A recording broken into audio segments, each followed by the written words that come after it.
I want to next introduce Jana Rene, a good friend of mine.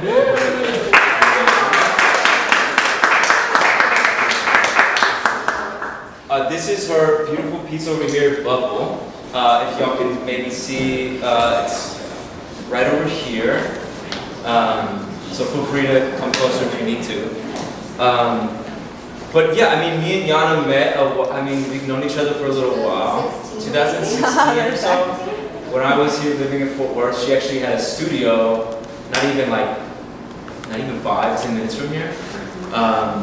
Yeah, we became good friends, we collaborated on a couple projects, and I wanted her to be a part of this because, one, I feel like she can speak about Fort Worth in a way that not many people can. She's not only immersed in it, but also has really good relationships with a lot of very authentic and important people, actually. So yeah, thank you for being here, obviously. Yeah, maybe you could start with that, with your relationship with Fort Worth. I mean, I know you aren't from Fort Worth. You went to school in Boston, right? Yeah, so I'm a Northeasterner for sure. Okay. But Texas has been at this point, the most place I've lived on and off. And yeah, Fort Worth is a really interesting place because I never thought I'd come back here. I never thought I'd end up here, and I've been here for 8 years. I have 25 public art pieces in Fort Worth. So essentially, I'm part of it now. And I can see it for what it is, and I appreciate it. I think it's frustrating, it's infuriatingly frustrating, and naive and steeped in history at the same time, and backwards, but also just wanting to learn. And I think it's been a really nice place to continue my art career after school, because I was working before school, during and after. And so Fort Worth is sort of, I think it's a really interesting and special place for art, because people are like, art? Tell me about it. and it's sweet. It's a very sweet thing. That's a very sweet thing about Fort Worth. Dallas can't say that. In Dallas, you're I'm an artist. They're like, oh. or in LA or New York, Sure, I'm an artist. They're like, oh. Yeah. Oh. You go to a sweet little Fort Worth and you're like, what do you do? You're like, I'm a painter. And they're like, really? It's very sweet. There is an there's a sweet, little cowpoke. I appreciate it. Yeah, no, I mean, I think you need the innocence to encourage people who feel like the art world is kind of distant, you know what I mean? I think hopefully, by doing this and just kind of expressing ourselves, we can have people come and engage and experience it a little bit more. But maybe you could speak a little bit. Obviously, we have a canvas piece of yours, a figurative piece, but most people know you with your mural work, and you've been doing murals for a while as well. How has your mural work affected your practice from canvas perspective, or if it hasn't, how has that kind of changed? It's loosened me up, because my studio practice, which is my torture and my passion, is what I show less of, because the gallery scene, in my experience, was just it didn't mesh with what I felt was the mural work my specifically? authenticity. And so when I started doing murals, it was playful. All of the structure of formal painting and studio practice, it wasn't there. You're under a bridge, you're peeing under a bush, going, oh, my projector doesn't work? Oh, there's no power in that outlet? Okay, I'm just gonna draw with chalk. And so it just totally loosened up what was such a structure. Sure. When I started painting, I wouldn't even smoke, I wouldn't drink, I would just sit there sober in my practice, intensely structured. And now it's 7 years of mural painting, I'm just loose about it, I'm dancing around the studio, and I'm what if I move this way? And so it's and what I love about all the artists here is I see a lot of movement with their work, and so it's fun for my oil paintings, which tend to be very structured, to be a part of all this movement. Yeah, well, I mean, It is structured, but I also feel like your paintings for me have a lot to do with sensuality and being in the body. So maybe you could talk specifically about this painting and kind of who and why you wanted to paint it, and then why you focus on sensuality specifically.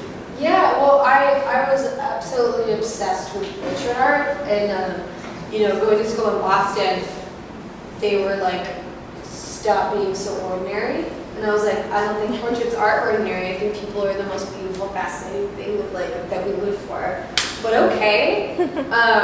And so I had like my social anxiety would be like I couldn't look into people's eyes until I was like 22.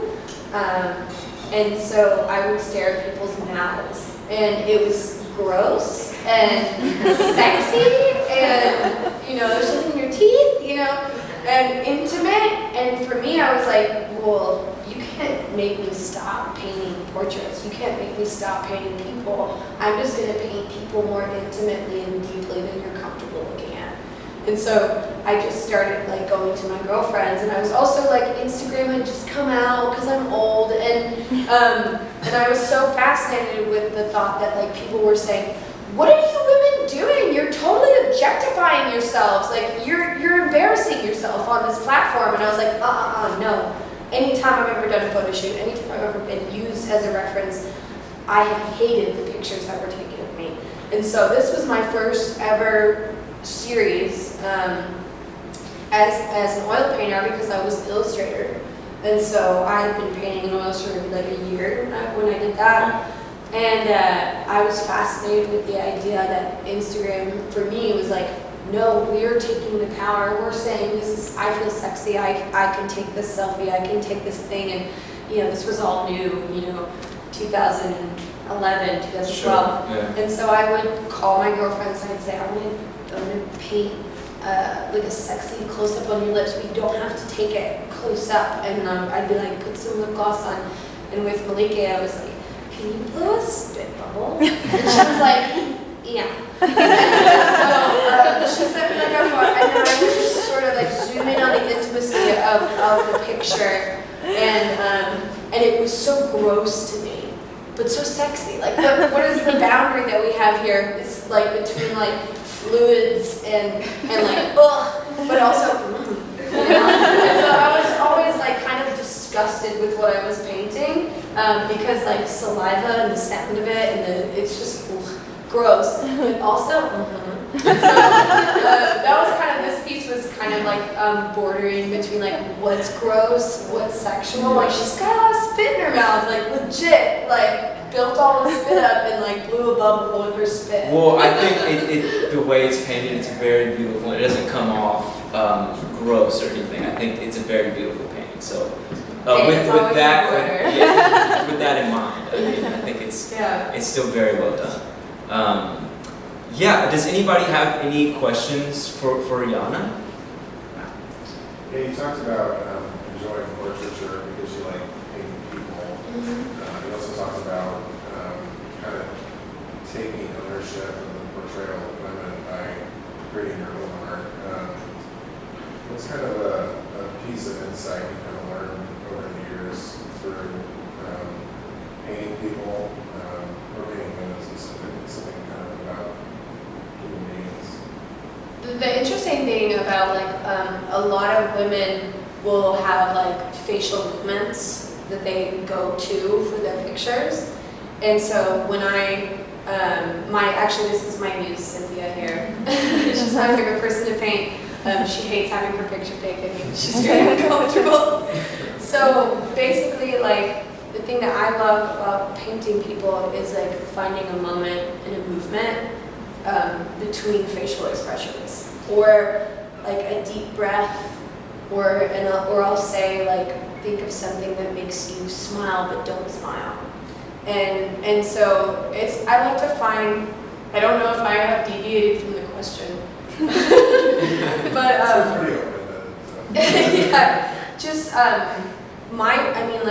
the beauty that I find in people's faces for me is like sort of like the in-between expressions, and like the relaxed moment between thoughts. It's like, that's what I want to look at. You know, it's like a conversation, an intimate moment. It's beautiful. Does anybody else have a question for Jana? With realism, do you find that you use a lot of references that you take, and are you composing when you're taking those camera shots, or are you cropping those specifically when you make the video? All of that, yeah. With this piece specifically, with this series, I really wanted to work from selfies because I wanted to see what angles and what moments that the girls were comfortable with sharing, because for me it was like about empowerment. But typically I do sort of produce the image that I want, and I'll like Photoshop it and put it together because I hate it. And I am so proud of like all the artists here. I can see that a lot of people aren't working from direct reference, and I am obsessed with that. But I have to work from direct reference. It's just the way my brain works. So yeah, it's kind of different every time. But for this one, it was like, that's the angle she took. And I loved it. I was like, yeah, good job. Anybody else? So you said that you often focus on people's mouths before we got comfortable with eye contact. Is that the reason why you painted a mouth, or are there like certain body parts where you find yourself drawn to paint more so because you're more comfortable painting them or uncomfortable painting them? I think sometimes like I'm afraid to look at the body, even though I am a figure painter and I love the body. And like to me, like the most intimate conversation you can have with someone is like that moment when you forget, no one's looking anywhere, but you just find yourself in their words and in their mouth. And like, so for me, I was like, you can't tell me not to paint portraits. I'm gonna paint the most intimate portraits I can think of. Does that answer your question? Yeah, kind of. Yeah. Any other questions? I have a question. Okay. Who are you like, I would kill to be able to paint them? Like, is there a person that you're just like, they make me come alive, like to be able to paint them would just be like incredible? Or have you already had that?